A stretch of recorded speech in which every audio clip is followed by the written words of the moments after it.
அல்லல் பரவேதி மரக்கரியை துவரித்து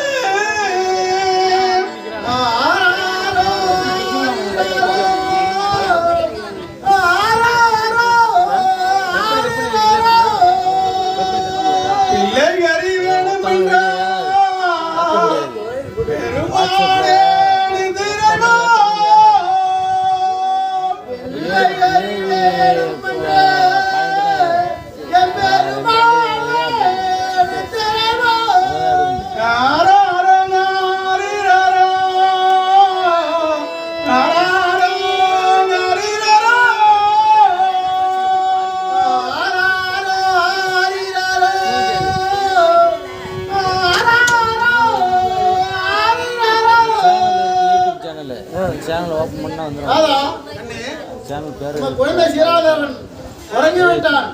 சேனலை சப்ஸ்கிரைப் பண்ணா வந்துரும். அரித்து கரிசமைத்து கண்ணே காதா 10 மாதம் சுமந்து பெற்றெடுத்த குழந்தையை சரிதா எப்படி மனம் நுழைந்து அறுக்க போகிறோம்.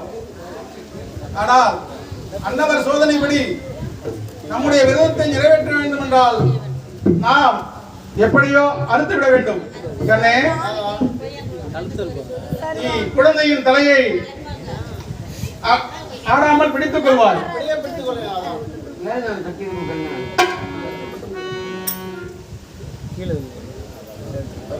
பிடியாடி மான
என்னை தூங்க வைத்து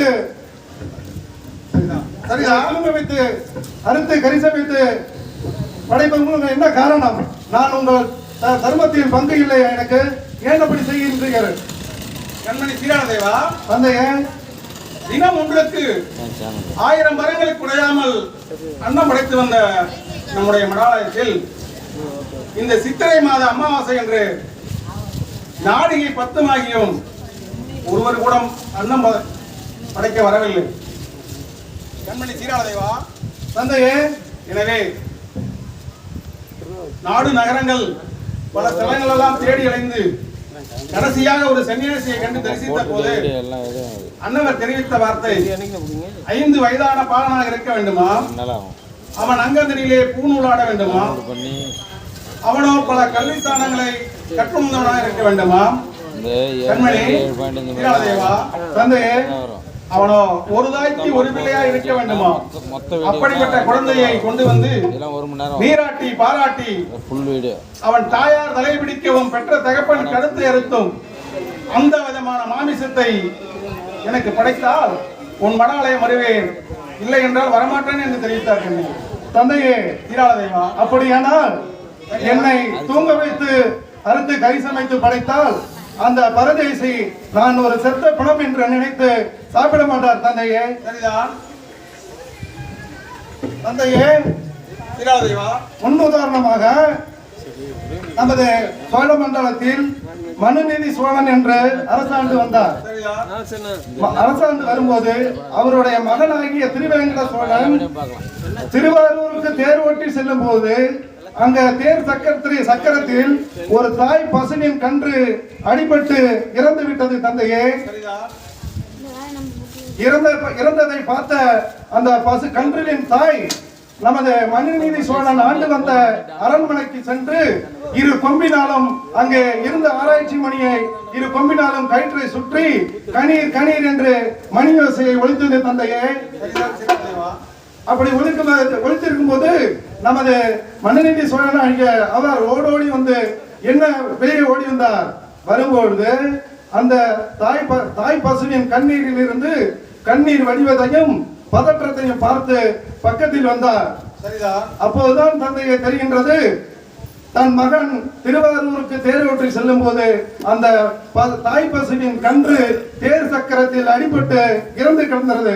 இறந்து கிடந்ததை பார்த்து பரிதாபப்பட்ட மனுநீதி சோழனோ, தந்தையே, நமக்கு ஒரு வாயில்லாத ஜீவனுக்கு இப்படி ஒரு நிலைமையை நம் மகன் செய்து விட்டானே என்று உடனே தன் மகனை அந்த தேர் சக்கரத்தில் படுக்க வைத்து அவர் தேரை ஓட்டி சென்று அவர் சத்தியத்தை நிறைவேற்றினார். தந்தையே,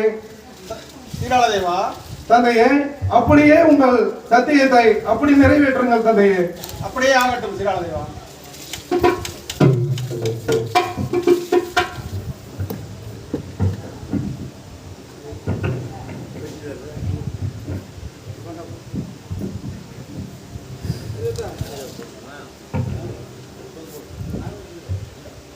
மாவு எடுத்துறோண்ணா.